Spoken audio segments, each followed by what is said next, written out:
지난주에는 야고보서 1장을 우리가 다 같이 한번 살펴봤죠. 야고보서 1장은 시험에 대한 그런 부분입니다. 우리가 이 시험이 왔을 때 우리가 어떻게 해야 될 것인가 라고 하는 것에 대해서 야고보서 1장에서 우리에게 자세하게 이야기를 했어요. 그래서 여러분들이 시험이 오면 우리가 인생을 살면 시험이 오잖아요. 여러 가지 어려움이 올 때마다 그때는 머리로 자꾸 고민하고 괴로워하지 말고 야고보서 1장을 봐야 돼요. 야고보서 1장에 시험이 왔을 때는 우리가 어떻게 해야 되는가에 대해서 자세하게 설명을 해주고 있어요. 다른 데서도 물론 시험에 대한 이야기가 있습니다만은 야고보서 1장에서 그 시험에 대한 이야기를 자세하게 이야기하고 있으니까 거기에서 말씀을 통해서 우리가 해답을 찾을 수 있어야 되겠습니다. 그리고 이제 두 번째는 오늘 야고보서 2장에서는 첫 번째 주제는 차별에 대한 문제고 두 번째는 믿음에 대한 문제입니다. 특별히 이 믿음은 우리가 입술로 고백하는 믿음을 넘어서서 행함의 믿음, 행함이 없는 믿음은 죽은 믿음이다 라고 그래서 정말 내 믿음이 살아있는 믿음이라면 그 믿음은 바로 행함이 있다는 것입니다. 그러나 내가 행동으로 옮기지 않고 삶으로 나타나지 않는다면 그 믿음은 참 믿음이 아니요, 또 살아있는 믿음이 아니요, 또 역사를 일으킬 수 있는 믿음이 아니라고 하는 것, 이것을 우리에게 말씀해 주고 있는 그런 부분입니다. 그래서 오늘은 이 두 가지를 함께 나누려고 합니다. 첫째, 차별하지 말라. 그렇게 말했어요. 차별하지 말라. 근데 차별하지 마는데 그 차별하지 마는 데는 첫째는 뭐가 있냐면 외모로 사람을 취하지 말라.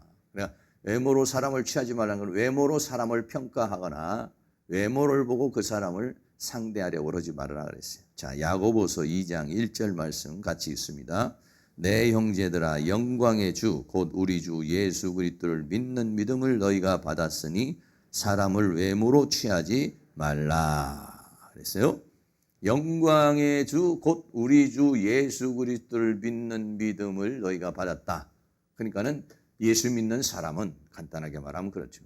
믿음의 사람은 그래서 예수 믿는 사람이라면 사람을 이제는 외모로 취하지 말아라. 예수 믿기 전에는 사람을 외모로 취할 수 있어요. 외모로 취할 수 있지만은 예수 믿은 사람은 이제는 사람의 외모뿐이 아니라 그 사람의 영적 상태, 그 심적 상태를 살필 수 있는 외모로만 판단하는 것이 아니라 그 사람의 내적인 부분을 볼 수 있는, 특별히 영적인 부분을 볼 수 있는 그런 것들이 우리에게 필요하다는 것을 말해주고 있는 것이죠. 그래서 여기에서 말하는 외모는요, 어떤 거냐면 부자와 가난한 자에 대한 그런 부분인 것입니다. 그래서 우리가 이제 이 부자에 대한 그런 부분에 대해서 기대가 있잖아요. 저도 마찬가지예요. 교회에 이렇게 부자가 오면 부자가 왔으니까 헌금도 많이 하고 또 재정도 튼튼해지겠구나 하고 눈이 빠지게 기다려도 그 부자들이 그렇게 선뜻 부자에 대한 기대가 있어요. 그 부자에 대해서 잘해주려고 그러고 부자에 대해서 어떻게든지 잘 뭔가 마음에 들게 하려고 그러는 그런 마음을 가지고 있어요. 왜냐하면 부자가 오면은 그만큼 이득이 될 것이라고 생각하고 뭔가 유익이 될 거라고 생각을 해서 그 부자에 대한 기대가 있지요. 그럼 가난한 사람이 오면 저 사람이 와서 우리 교회에 무슨 유익이 될까? 무슨 이득이 될까? 여러분들이 교회뿐만 아니라 외부에서 만약에 친구를 사귄다든지 아니면 이웃에 있는 사람을 관계를 가졌을 때도 좀 돈도 많고 권력도 좀 있고 또 좀 똑똑하고 사회적으로 잘 나가는 사람을 보면 내가 좀 이득이 되지 않을까 해서 그런 사람들한테는 잘 보이려고 그러고 그 사람에게는 또 잘해주려는 그런 마음을 갖게 되죠. 그러나 아무것도 없는, 아무것도 없는 사람. 그런 사람은 뭐 내가 저런 사람 알아봤자 뭐 나에게 무슨 이득이 되고 유익이 될까? 이런 생각이 들어올 수 있다라고 하는 것이에요. 그거는 예수 믿기 전에는 그럴 수 있다. 그러나 예수 믿은 다음부터는 그런 데다가 가치관을 두고서 사람을 판단해서는 안 된다는 것입니다. 우리는 이제 저 사람이 믿음의 사람인가, 믿음의 사람이 아닌가, 그리고 그 사람의 믿음의 차원이 어느 정도인가, 그 사람이 하나님께서 맡겨준 사명을 잘 감당하고 있는가, 뭐 이런 것들이 평가의 기준이 되어야 된다. 외적인 그런 어떠한 물질적인 부분이나 권력적인 부분이나 사회적인 부분이나 그런 것을 가지고 외모로 취하지 말라는 것이에요. 제가 이렇게 보면은 참 교회는요, 그렇게 부자들에 의해서 교회가 뭐 이제 되기도 하죠. 돈이 많으면은 뭐 한꺼번에 1억도 낼 수도 있고 10억도 낼 수 있고 100억도 낼 수 있으니까. 그러나 대체적으로는 교회는 형편이 많이 어려운 사람들이 더 많이 헌신하고 희생을 해서 그래서 이게 교회가 되는 것이지, 부자라고 그래가지고요, 믿음의 부자면 좋죠. 근데 물질적인 부자가요, 꼭 믿음의 부자가 되기가 어렵고 오히려 더 인색한 그런 모습을 보게 되는 것이죠. 그러므로 우리의 평가의 기준을 이제는 외적인 부분에다가 두지 말고, 외적인 부분에다 두지 말고 그 사람의 내적인 부분을 볼 수 있는, 영적인 부분을 볼 수 있는 그런 사람이 되어야 된다는 것을 우리에게 말해주고 있어요. 그래서 부자와 가난한 자에 대한 이야기가 있습니다. 야고보서 2장 2절 같이 읽습니다. 만일 너희 회당에 금가락지를 끼고 아름다운 옷을 입은 사람이 들어오고 또 더러운 옷을 입은 가난한 사람이 들어올 때에, 회당, 오늘 말하면 교회죠. 금가락지를 끼고, 뭐 금가락지를 꼈으니까 굉장히 좀 돈도 있고 또 직위도 있는 그런 것이, 아름다운 옷을 뭐냐면 좋은 옷을 입는 것이죠. 네, 이런 사람이거든. 어떤 사람은 아주 더러운 옷을 입고 가난한 그런 사람이 들어올 때 우리의 마음이 어떡하냐 이거죠. 야고보서 2장 3절도 있습니다. 너희가 아름다운 옷을 입은 자를 돌아보아 가로되 여기 좋은 자리에 앉으소서 하고, 또 가난한 자에게 이르되 너는 거기 섰던지 내 발등상 아래 앉으라 하면 그렇죠. 부자가 오니까 좋은 자리를 내주면서 아이고 여기 앉으라고 그러고, 그리고 또 가난한 사람이 오니까 그거 뭐 내 발 아래 앉던지 뭐 마음대로 앉던지 서던지 뭐 이런 식으로 그렇게 하는 것이죠. 그래서 이렇게 하는 것은 야고보 2장 4절도 있습니다. 너희끼리 서로 구별하며 악한 생각으로 판단하는 자가 되는 것이 아니냐 그랬어요. 이렇게 만약에 한다 그러면은, 그렇게 한다 그러면 그것은 뭐냐? 악한 생각에서 나오는 것이다. 물론 그냥 어떤 상식적인 것이다 이렇게 말할 수도 있겠지만은, 그런데 깊이 생각을 해보면은요, 그것은 선에서 나온 게 아니라는 거예요. 그것은 악에서 나온 것이네요. 부자는 그냥 잘 좋은 자리를 내주고 또 가난한 자는 그냥 자리도 내주지도 않는 그런 모습, 그건 멸시하는 것이죠. 차별하는 것이죠. 그런 것은 악한 생각에서 나오는 것이다는 거예요. 왜 그러냐면, 여러분 부유한 자에게 잘해주는 것은요, 자기 욕심을 채우기 위한 것이 다분히 있어요. 그런데 가난한 자에게 잘해주는 것은 내가 저 사람에게 이득을 보겠다, 내가 저 사람에게 뭔가를 얻겠다, 이런 생각이 없어요. 가난한 자에게 잘해주는 거예요. 가난한 자는 어떻게 되냐면, 야, 저 사람 좀 어려우니까 도와줘야 되겠다, 좀 힘들어 보이는데 내가 좀 도움이 돼야 되겠다. 다시 말하면 이 가난한 자를 오히려 더 잘해주는 것은 선에서 나오는 생각이라는 거예요. 근데 가난한 자는 무시하는 것은 악에서 나온 것이다, 이런 얘기예요. 네. 그럼 여러분들은 어떻습니까? 가난한 사람을 보면은 더 도와줘야지, 좀 어떻게 좀 해줘야지, 이런 생각이 있습니까? 아니면은 부자인 사람을 보면은 더 잘해주려고 그러고 그 사람에게 눈도장이라도 찍으려고 그러고 여러분 그런 생각을 가지고 있어요. 그거는 악에서 나오고 악한 생각으로 판단하는 자가 되는 것이 아니냐. 그래서 외모를 보고 판단하는 사람은 그거는 육적인 사람이고 내면을 보고 판단하는 자는 영적이며 거룩한 자라는 것을 우리에게 말해주고 있는 것입니다. 그래서 우리들이 잘못 생각하면 안 된다. 하나님의 세계는요, 세상의 법칙은 그럴 수 있어요. 돈 있는 사람, 권력 있는 사람, 잘 나가는 사람, 이런 사람에게 뭔가 도움이 될 수 있겠어요. 그러나 교회는요, 달라요. 교회는 어떤 사람을 통해서 역사를 하느냐? 믿음의 사람을 통해서 역사하는 줄로 믿습니다. 아무리 돈이 많아도요, 믿음이 없으면은요, 안 하는 거예요. 아무리 권력이 많아도요, 믿음이 없으면은요, 봉사하지 않습니다. 헌신하지 않습니다.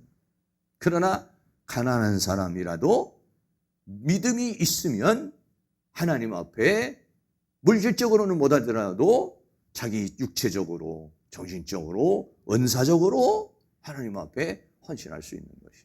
그런 사람이 사실은 뭐냐? 교회에 필요한 사람이요. 더 나아가서는 하나님께 쓰임받는 사람이라는 것입니다. 그래서 오히려 교회는요, 그 교회 세상적인 관점과 교회적인 관점은 다르다는 걸 우리에게 말해주세요. 그래서 하나님은 오히려 가난하고 약한 사람을 택하셔서 부욕케 하신다 그랬어요.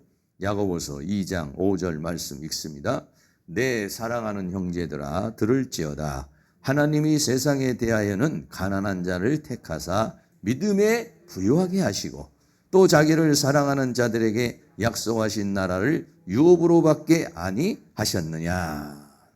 참 어떻게 보면요, 그 송명희 시인이 공평하신 하나님이라는 그런 시를 지었잖아요. 그 사람 입장에서 볼 때는 공평할 게 하나도 없는 거예요. 왜? 그 사람은 제대로 말도 못하죠. 제대로 듣지도 못하죠. 제대로 걷지도 못하죠. 제대로 표현도 하지도 못해요. 그런데 뭐라냐면은 나는 남이 듣지 못하는 소리를 나는 듣고 있다. 남이 보지 못하는 것을 나는 보고 있다. 그러니까 육체적인 눈으로는 보는 것이 약해도 나는 영의 세계를 보고 있고 내가 육체적인 부분을 듣기는 어눌해도 그래도 하나님의 음성을 들을 수 있고 그래서 공평하신 하나님이시다 라고 하는 시를 썼어요. 어떻게 보면 한없이 불평하고 불만할 수 있어요. 제가 여러분도 알겠지만 그 전에 우리 강재영 청년이라고 좀 나왔었잖아요. 이 청년하고 제가 상담을 꽤 오래 했어요. 그랬는데 뭐라고 그러냐면은 저한테 계속 하는 게 뭐냐면 하나님은 불공평하다는 거예요. 왜 나에게 이런 시련을 주고 왜 나에게 이런 고통을 주고 왜 나에게 이렇게 어려움을 주고 내 가정을 왜 이렇게 만들었느냐는 거예요. 그러니까 하나님에 대한 원망과 불평이 가득 차 있어요. 그게 물론 부모에 대한 원망이 되고 사회에 대한 원망이고 사람에 대한 원망이에요. 그래서 이 사람은 어떻게 되냐면 이 세상 모든 사람을 똑같이 만들으라는 거예요. 하나님이. 잘난 사람도 그냥 IQ가 50이면 전부 다 50. 키가 150이면 150. 코가 이만큼이면 전부 다 이만큼. 그래서 어떤 사람은 왜 이만하게 크게 예고 어떤 조그맣게 만드느냐 이거야. 불공평하다 이거야 하나님이. 공정한 하나님이 아니시다 이런 얘기예요. 그러면서요 굉장히 불평하고 불만. 그러니까는 맨날 분노가 가득 찰 수밖에 없죠. 분노가 찾을 수밖에 없어요. 그런데 이렇게 하나님께서는 가난한 자를 택하여 세상적으로는 가난해요. 그런데 뭘 주느냐? 믿음에 부유하게 하시고 믿음으로는 부유하게 하셨어요. 그리고 자기를 사랑하는 자에게 약속하신 나라를 유업으로 받게 아니하셨느냐. 그래서 하나님께서 오히려 그렇게 여러분들도 그런 송명희 시인 같은 사람이 뇌성마비에다가 완전히 그런 사람이니까 우리가 볼 때는 그런 사람이 사회적으로 무슨 일을 하겠고 무슨 영향을 끼치겠나 했지만은 그 사람이 끼치는 영향은 엄청나요. 정상적인 사람보다도 더 많은 영향력을 끼치고 더 많은 위대한 삶을 살아가는 모습을 우리는 보게 돼요. 그렇게 되는 이유는 뭐냐? 그 사람이 외모는 그렇지만 내적으로 하나님을 만났기 때문에 그런 것이죠. 믿음을 가졌기 때문에.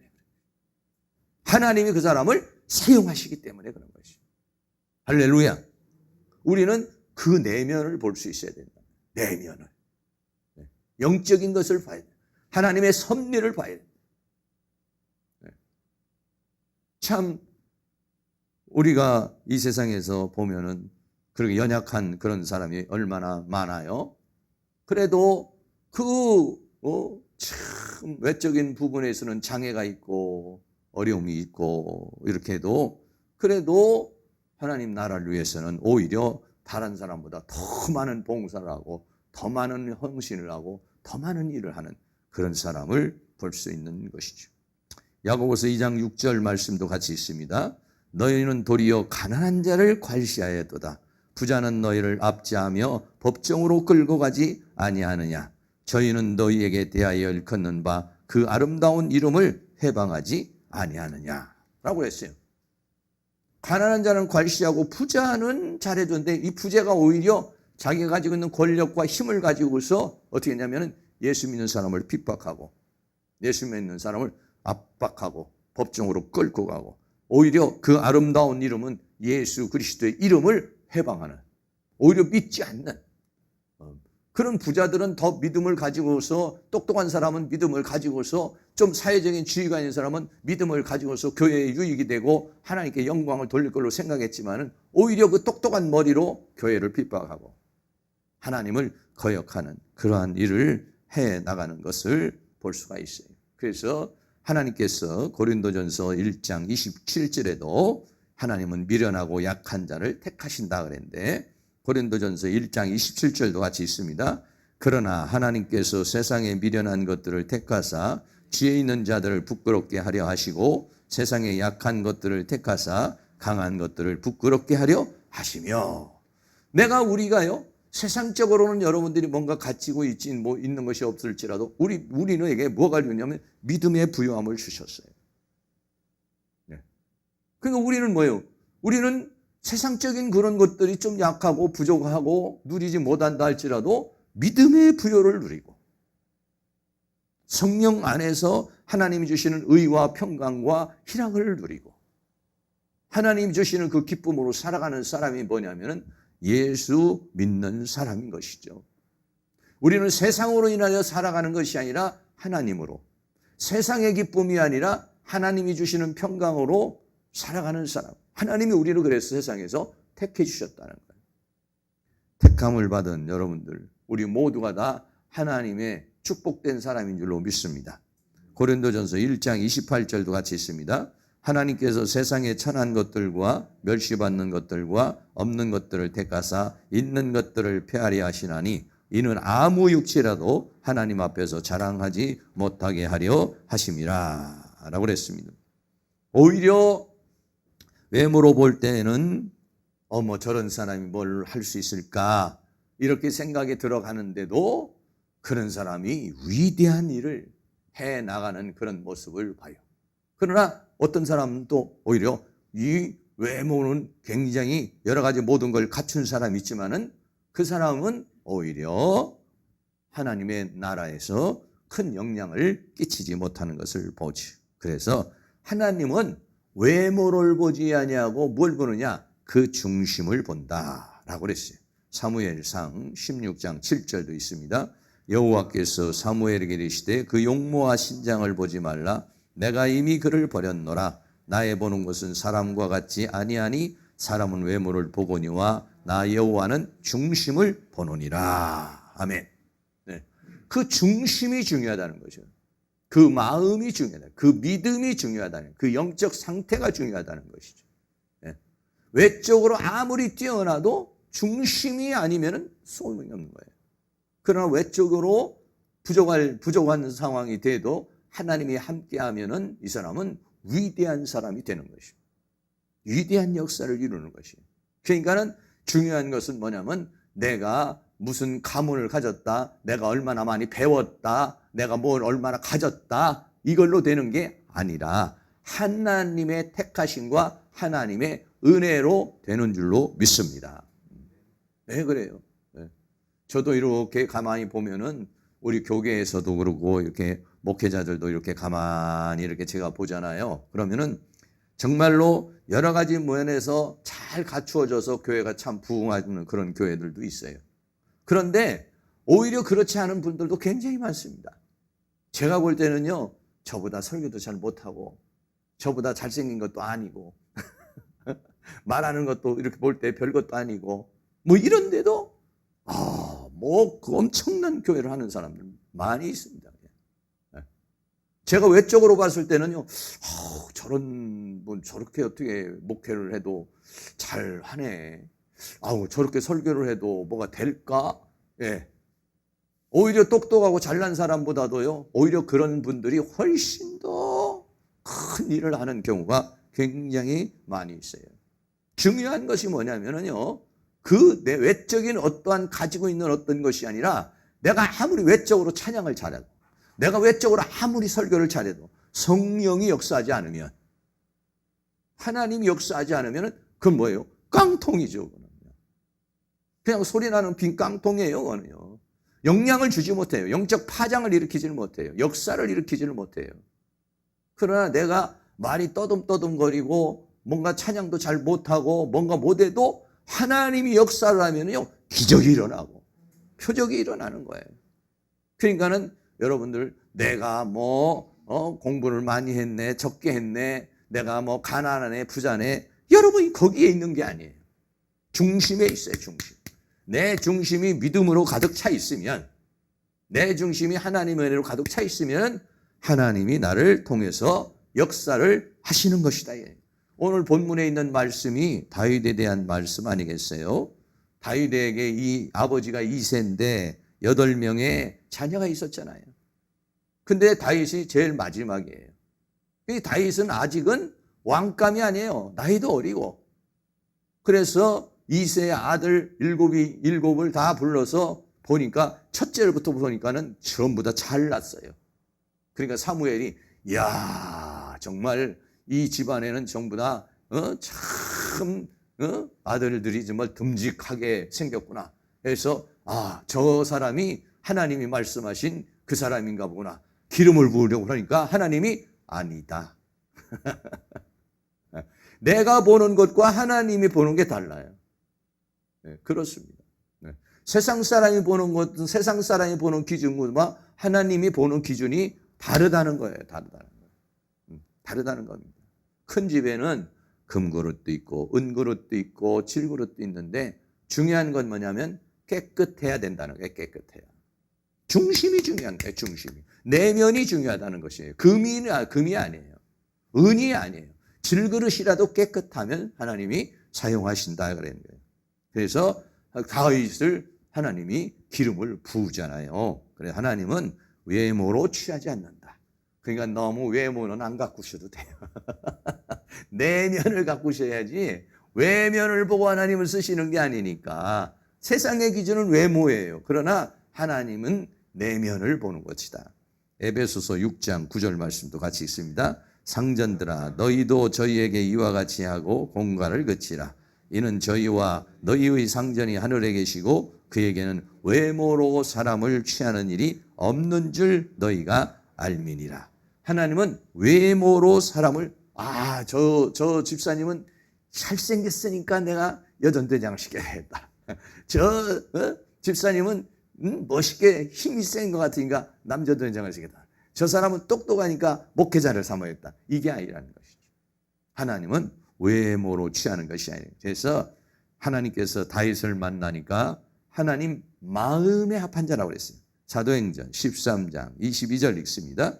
패하시고 다윗을 왕으로 세우시고 증거하여 가라사대 내가 이새의 아들 다윗을 만나니 내 마음에 합한 사람이라 내 뜻을 다 이루게 하리라 하시더니. 아멘. 다윗 전에 있었던 사울 왕은요, 키도 크고 정말 장군감이고 왕감이었어요. 네. 사람들이 다 볼 때는요, 사울은 굉장히 외적으로는 좋았어요. 그런데 문제가 뭐냐? 내 태면이 뭐냐? 믿음이 아니에요. 하나님의 말씀에 불순종을 해요. 하나님의 말씀에 순종하지를 않아요. 네. 그런데 다윗은 어리고 약하지만 중요한 게 뭐냐? 중심에 하나님을 향한 뜨거운 마음이 있는 거예요. 하나님의 마음의 믿음에 대한 절대적인 믿음이 있는 거예요. 할렐루야. 그 믿음을 통해서 하나님은 역사를 하는 거예요. 그러니까는 내가 잘났다 못났다가 중요한 것이 아니라 내 안에 믿음이 있으면 그 믿음의 사람을 통해서 역사를 하는 것이니까 우리는 외모로 사람을 취하려고 그러지 말아라. 잘못 판단하지 말라는 거예요. 예. 그리고 네 번째는 내 이웃을 내 몸과 같이 사랑하라고 그랬어요. 야고보서 2장 8절 같이 있습니다. 너희가 만일 경에 기록한 대로 내 이웃 사랑하기를 내 몸과 같이 하라 하신 최고한 법을 지키면 잘하는 것이거니와. 다시 말하면 이 차별하지 말라는 것은 네 이웃을 소중하게 생각해라. 네. 내 이웃을 가난한 사람이든지 부자이든지 어떤 사람이든지 어떻게 하느냐 사랑하라는 거예요. 사랑하라는. 네. 부자니까는 사랑하고 부자가 아닌 사람은 사랑하지 않고 하는 것이 아니라 부자가 됐던 가난한 자가 됐던 몸이 건강한 사람이 됐든 몸이 건강하지 못한 사람이 됐든 잘난 사람이 됐든 못난 사람이 됐든지 모든 사람을 사랑할 줄 아는. 성경이 어디 잘난 사람은 사랑하고 잘나지 못한 사람은 사랑하지 말라고 그랬나요? 오히려 과부와 오히려 고아와 오히려 약한 사람을 돌보라고 성경은 오히려 그렇게 말하고 있는 것이죠. 야고보서 2장 9절도 있습니다. 만일 너희가 외모로 사람을 취하면 죄를 짓는 것이니 율법이 너희를 범죄자로 정하리라. 만약에 내가 그렇게 만약에 외모로 사람을 취한다고 하면은 그것은 죄를 짓는 것이다 라고 그렇게 말했어요. 그래서 하나님은 두 가지죠. 하나님 사랑, 이웃 사랑입니다. 레위기 19장 18절입니다.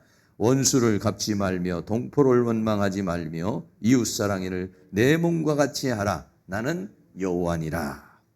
어떤 사람이 하나님 앞에 쓰임을 받느냐면 사람을 사랑할 줄 아는 사람. 사람을 싫어하면은요 하나님 쓸 수가 없어요. 여러분 사람을 싫어하세요? 좋아하세요? 어떤 분은 사람을 싫어하는 사람이 있어요. 네. 사람을 싫어하면 안 돼요. 물론 사람에 대해서 상처가 있으니까 사람을 싫어할 수 있겠지만은 사람을 싫어하는 사람은 하나님 앞에 쓰임 받기 어려워요. 사람을 사랑할 줄. 어떤 사람을 보면 사랑하고 싶은 마음, 도와주고 싶은 마음, 감싸주고 싶은 마음, 주님의 마음, 이런 마음을 갖는 사람. 그래서 할 수 있으면 물질로도 도와주고 또 형편이 안 되면 뜨거운 마음으로 기도해주고 또 아니면 전화라는 이런 걸 통해서 위로해주고 이렇게 사람을 보면은 사랑하고 싶은 마음이 생겨야지. 사람을 보면은 미움의 생각이 난다든지 어떤 잘못된 그런 생각이 나면은 이거는 하나님과는 반대죠. 사탄이 사람에 대한 상처를 줘서 그런 거예요. 그래서 다섯 번째는 율법과 국률에 대해서 말하고 있어요. 야고보서 2장 10절 있습니다. 누구든지 온 율법을 지키다가 그 하나에 거치면 모든 범한 자가 되나니. 그러니까 내가 지키고 싶은 거는 지키고 안 지키고 싶은 것은 안 지키고 이렇게 해서는 안 된다는 거죠. 야고보서 2장 11절입니다. 간음하지 말라 하시니가 또한 살인하지 말라 하셨은즉 내가 비록 간음하지 아니하여도 살인하면 율법을 범한 자가 되느니라. 너희는 자유의 율법대로 심판을 받을 절처럼 말도 하고 행하기도 하라. 율법이 있으면은 유대인들이 어떤 것들은 잘 지키는데 어떤 것들은 자기 나름대로 빼버리는 사람이 있어요. 네. 어떤 분들 성경 이 교회 다니시는 분들도 보면 그래요. 자기 나름대로 주의는 지켜야 된다 이렇게 생각하고 또 살아요. 또 어떤 경우 어떤 사람은 주의는 지켜도 11조는 안 해도 돼. 그거는 해가지고 그건 빼버려요. 자기가 좀 하기 싫은 건 빼버리고 자기가 잘하고 싶은 것은 해버리고 이러면 되느냐? 안 돼. 간음하지 말라 하느니가 살인하지 말라. 그러니까 하나님의 말씀을 통체적으로 다 지킬 수 있어야 된다는 것입니다. 더 나아가서는 야고보서 2장 13절입니다. 국률을 행하지 아니하는 자에게는 국률 없는 심판이 있으리라. 국률은 심판을 이기고 자랑하느니라. 국률. 조금 전에도 말했지만 하나님을, 다른 사람을 사랑할 줄 아는 사람, 그리고 불쌍히 여길 줄 아는 사람이 돼야 돼요. 불쌍히. 다른 사람이 어떤 어려움이 있고 고통스러운 부분이 있고 이러면은 그 사람을 불쌍히 여기고 긍휼히 여길 수 있는 그런 마음, 그런 마음을 가져야지. 그런 마음을 갖지 않으면은요, 긍휼을 행하지 않으면 나도 긍휼 없는 심판을 받는다는 거예요. 내가 어떤 사람을 긍휼히 여기면 내가 잘못했을 때 하나님으로부터 긍휼을 받는데, 내가 어떤 사람이 잘못한 것을 용서하지 않으면 아주 매몰차게 그냥 넌 한번 당해봐야 돼. 너는 좀 아주 혼쭐을 좀 나와야 돼. 이렇게 냉정하게 하면 나도 잘못할 때가 있잖아요. 나도 실수할 때가, 그때는 나도 매몰차게 긍휼 없는 심판을, 긍휼이 없는 그냥 하나님이 심판해 버린다는 것을 우리에게 말해주고 있어요. 그래서 긍휼은 심판을 이기고 자랑한다 그랬습니다. 부자와 나사로의 부분에도 보면은요, 누가복음 16장 25절 있습니다. 아브라함이 가로되 예 너는 살았을 때 내 좋은 것을 받았고 나사로는 고난을 받았으니 이것을 기억하라. 이제 저는 여기서 위로를 받고 너는 고민을 받느니라 했죠. 부자는 많은 부요함이 있었을 때 나사로를 불쌍히 여기지를 못해요. 불쌍히. 그러니까는 나중에 죽고 나서 음부에 가서도 너는 살았을 때 좋은 걸 받지 않았느냐. 그러니까 나사로는 여기서 위로를 받고 너는 거기서 고민을 받는다 라고 그랬어요. 다시 말하면 긍휼 없는 심판이 주어진 거죠. 왜? 긍휼을 베풀지 않았으니까. 긍휼을 베풀지 않으니까 긍휼 없는 심판을 받는다겠죠. 또 누가복음 10장에 보면 강도 만난 자가 있습니다. 누가복음 10장 33절에 보면 예수님께서 사마리아인이 지나가는데 강도 만난 자가 있는데 그를 보고 불쌍히 여겼다. 그는 예수님의 마음을 가리켜서 말합니다. 탕자도 마찬가지죠. 누가복음 15장 20절부터 보면은 탕자가 돌아와요. 탕자가 돌아오니까 어떻습니까? 아버지는 나가가지고 그냥 측은히 여기고 불쌍히 여기고 입을 맞추고 이렇게 하죠. 그런데 형은 어땠습니까? 형은 막 그냥 화가 나가지고 저런 놈은 내 동생도 아니고 가족도 아니다. 뭘 잘했다고 받아주고 옷을 입히고 금가락지를 끼워주고 잔치를 하느냐. 나는 받아들일 수 없다. 아주 매몰차게 하죠. 그러면 긍휼을 베풀지 않으면 자기도 역시 긍휼 없는 심판을 받게 된다는 것입니다. 그러므로 우리들 마음속에 어떤 차별하지 않는 마음, 부자나 가난한 자나 어떤 사람이도 다 사랑할 수 있는, 사람을 소중하게 생각하고 사람을 귀하게 생각할 수 있는 마음, 그리고 더 나아가서는 잘못했을 때, 문제가 있을 때 그를 불쌍히 여길 수 있는 마음을 갖기를 원하고 있는 이것이 오늘 야고보서 2장에서 말씀하고 있는 부분입니다. 조금 시간이 갔는데 두 번째까지 좀 하겠습니다. 두 번째는 행함이 없는 믿음은 죽은 것이다 그랬어요. 야고보서 2장 14절이 있습니다. 내 형제들아 만일 사람이 믿음이 있노라 하고 행함이 없으면 무슨 이익이 있으리요? 그 믿음이 능히 자기를 구원하겠느냐 그랬어요. 믿음이 있고 행함이 있다 이런 얘기예요. 믿음이 있고 행함이 있는데 믿음이 있노라고 말을 하고 있다라고 생각을 해요. 그런데 행함이 없어요. 내가 예수님을 믿고 하나님을 믿습니다. 이러면은 예배도 우리가 잘 참석도 하고 교회를 위해서도 봉사도 하고 그 뭔가 그런 행함으로 나타나야 되잖아요. 근데 행함이 없어요. 행함이 없는 그런 믿음, 이런 믿음은 자기를 구원할 수 있겠느냐. 야고보서 2장 15절에서 하나의 예를 들어서 말을 했어요. 그게 뭐냐면 역시 사람에 대한 문제예요. 만일 형제나 자매가 헐벗고 일용할 양식이 없는데 너희 중에 누구든지 그에게 이르되 편안히 가라 더욱게 하라 배부르게 하라며 그 몸에 쓸 것을 주지 아니하면 무슨 이익이 있으리요. 상대방이 어려움을 당했어요. 그럼 그 어려움을 당했으면 내 형편대로 우리가 도울 수 있어야 되잖아요. 물론 이제 형편이 안 되면 도우지 못하는 상황이 생길 수도 있겠지만, 그런데 상대방이 어려움을 당했는데도 그냥 더욱게 하라, 배부르게 하라, 열심히 기도하세요, 하나님 도와줄 겁니다. 이렇게 말만 하고 자기는 하나도 헌신을 하지 않아요. 그런다 그러면 그게 무슨 믿음이겠느냐 그랬어요. 그래, 야고보 2장 17절에 이와 같이 행함이 없는 믿음은 행함이 없는 믿음은 그 자체가 죽은 것이다.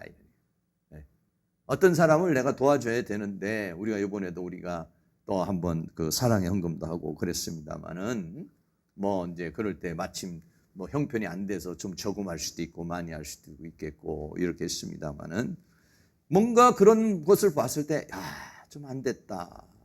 아우 정말 정말 이렇게 가슴에 이렇게 마음에 닿으면서 우리가 소중한 그런 어떤 뭔가 도움의 손길을 낼 수 있어야 되죠.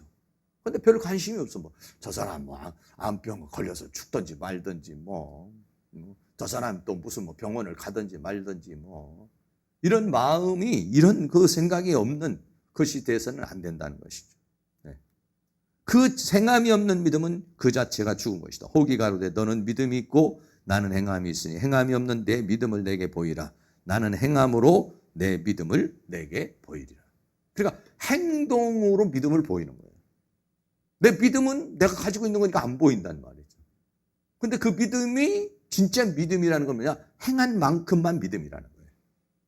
내 속에는 내 마음에는 이만한 것이 있을지라도 행동을 이만큼 했다면은 그러면 그만큼만 믿음이래. 그만큼만 살아있는 믿음이지 이거는 다 믿음이 아니라는 것이에요. 그런데 자기는 이게 이만큼 내가 생각하고 있는 그 것이 믿음이라고 생각하고 착각하고 있다는 것이죠.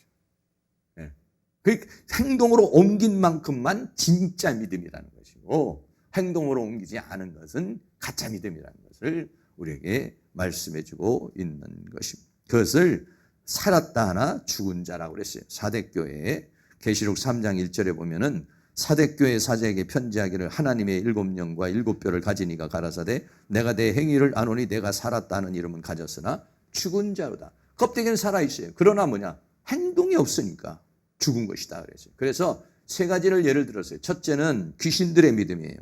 야고보 2장 19절이 있습니다. 내가 하나님은 한 분인 줄 믿느냐? 잘하는도다. 귀신들도 믿고 떠느니라 그랬어요. 귀신들도요 예수님을 보고 알았어요. 예수님을 알았어요.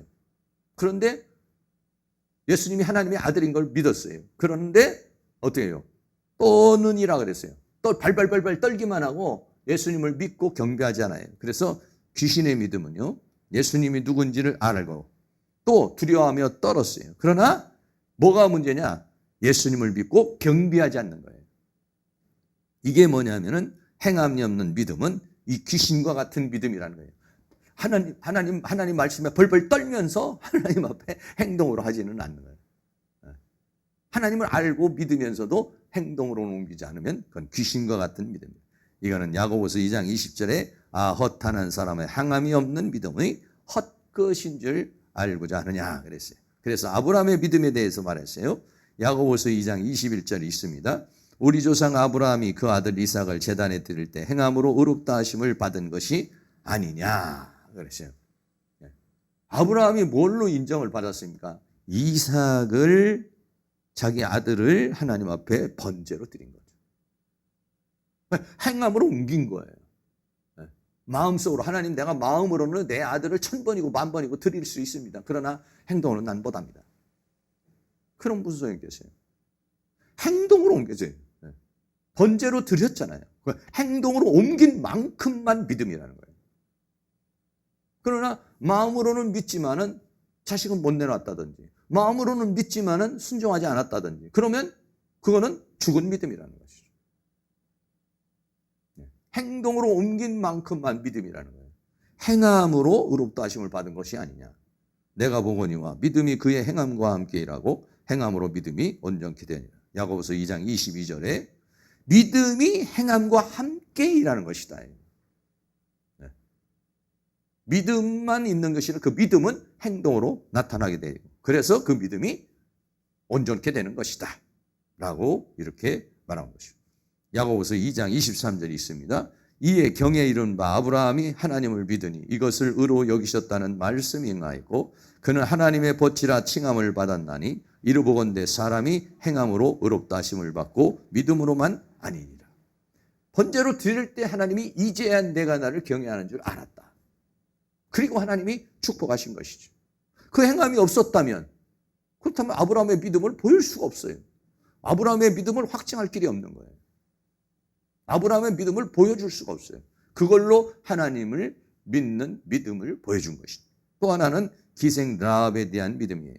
야고보서 2장 25절 있습니다. 또 이와 같이 기생 라합이 사자를 접대하여 다른 길로 나가게 할 때에 행함으로 의롭다 하심을 받은 것이 아니냐. 네. 여리고성에 온 그 정탐꾼을 숨겨줬죠. 그러면서 자기를 구원해달라고 말하죠. 그러면서 하나님에 대한 고백을 합니다. 하나님은 상천하지에 하나님 것을 자기가 믿는다라고 그러면서 자기가 이 여리고성이 무너질 때에 자기를 구원해달라고 그렇게 말하죠. 그러니까 기생 라합도 죽음을 무릅쓰고 그렇게 행동을 함으로 인해서 의롭다 하심을 받은 것이다. 마지막으로 야고보서 2장 26절이 있습니다. 영혼 없는 몸이 죽은 것 같이 행함이 없는 믿음은 죽은 것이니라 그랬습니다. 네. 그래서 내가 믿는 내 마음으로 믿는 만큼이 있고 내가 행동하는 만큼 마음만큼 행동으로 다 표현하지 못해요. 그런데 진짜 믿음은 내가 지금 마음으로 가지고 있고 생각으로 가지고 있는 것이 내 진짜 믿음이 아니라 그 마음으로 가진 걸 행동으로 옮긴 만큼만 내 믿음이라는 거예요. 그게 이거는 뭐냐면 그냥 생각의 믿음이고 감정의 믿음이고 그냥 내 개념의 믿음이고 근데 행동으로 옮기지 않는다면 그거는 참 믿음이 아니라는 것이죠. 살아있는 믿음이 아니라는 것이죠. 그러므로 착각하지 말라는 것이죠. 행동을 하나도 옮기지 않으면서 나는 믿음이 있는 사람이야. 나는 헌신의 사람이야. 나 하나님의 사람이야. 뭐 이렇게 착각하고서 살지 말으라는 것이죠. 행함이 없는 믿음은 죽은 믿음. 나 지금 죽어 있다는 거예요. 죽어 있다. 행동을 옮기지 않는다고 그러면은 사랑하는 모든 성도님이 오늘 결론적으로 두 가지입니다. 첫째는 차별하지 말라는 건 뭐냐면 사람을 귀하게 여기라는 것이죠. 또 내면을 볼 줄 알아야 된다. 그리고 긍휼히 여길 줄 아는 마음. 더 나아가서는 행함이 없는 믿음은 죽은 것이라는 것. 이것을 생각해서 내 믿음이 죽어있는 믿음인가 살아있는 믿음인가 해서 살아있는 믿음이 다 되실 수 있기를 주의 이름으로 축원합니다. 우리 당신은 소중한 사람 차별하지 않는 마음으로 정말 사람을 귀하게 여기고 소중히 여길 수 있는 마음을 갖기를 원하는 마음으로 찬양하겠습니다.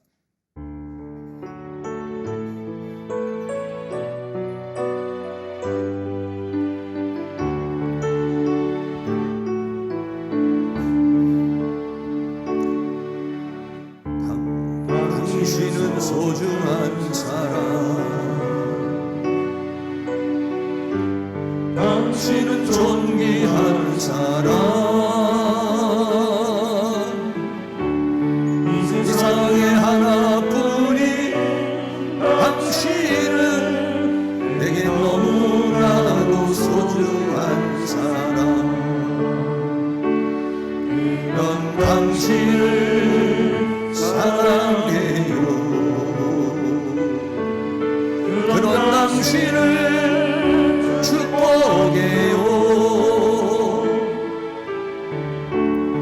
사랑받기에 합당한 당신을 주의 이름으로 사랑합니다. 당신은 소중한 사람 오늘 저녁에 나오신 분들 특별히 소중한 사람 옆에 있는 분에게 당신은 소중한 사람 당신은 존귀한 사람 당신은 존귀한 사람 세상에 하나뿐인 당신은 내게 너무나도 소중한 사람 그런 당신을 사랑해요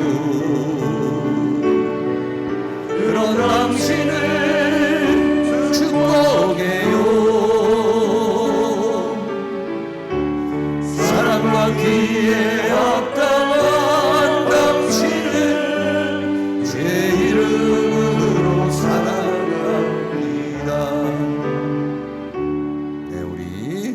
사람을 소중히 여기는 마음과 더불어서 믿음으로 살아갈 수 있도록 우리 찬송가 434장 한 장 더 드립니다.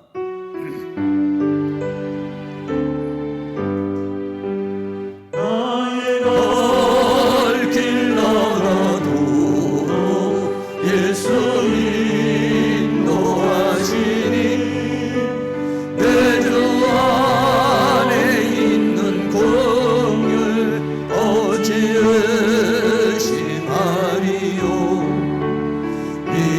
믿음으로 사는 자는 하늘 외로 받겠네.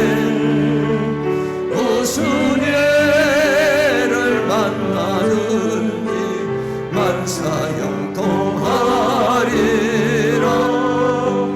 무슨 예를 만나든지 만사형통하리라.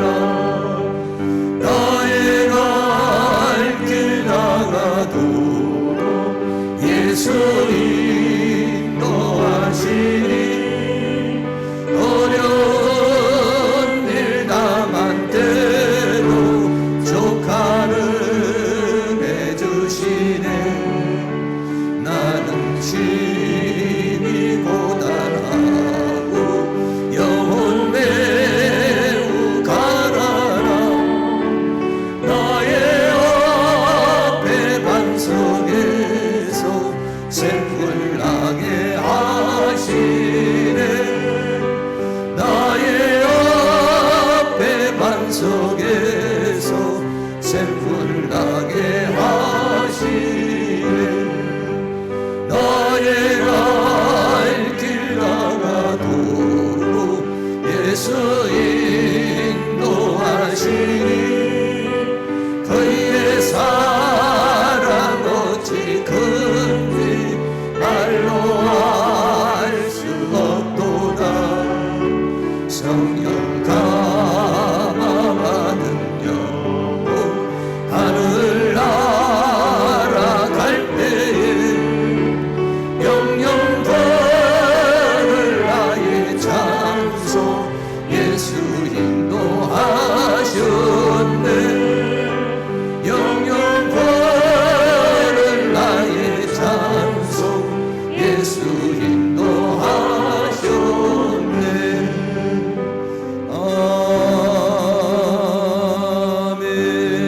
아멘. 제가 마무리 기도하겠습니다. 사랑과 은혜가 많으신 하나님 감사합니다.